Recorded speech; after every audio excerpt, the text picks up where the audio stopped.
Audio Jungle.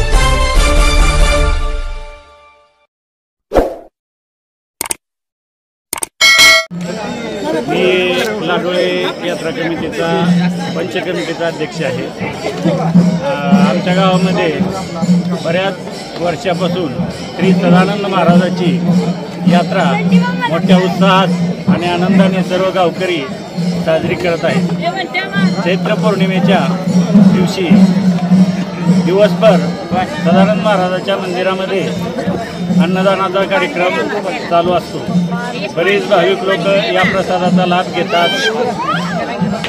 यानंतर संध्याकाळी 6:30 ते 6:45 दरम्यान एक मोठी 150 किलो वजनाची दगडी गोटी आहे।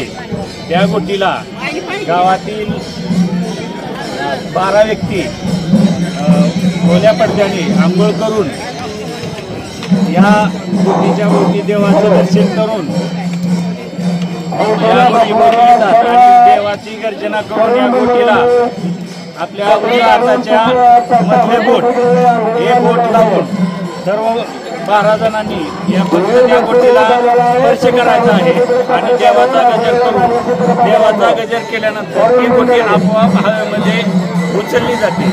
हा आमच्या देवाचा महिमा आहे।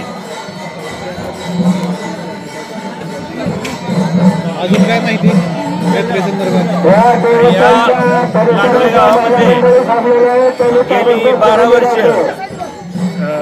अखंड हरिनाम सप्ताह या हनुमान जयंती रामनवमी ते हनुमान जयंती या दरम्यान उत्साहात साजरा होतो। यात्रा काळात काही सांस्कृतिक कार्यक्रम वगैरे घेतले जातात का?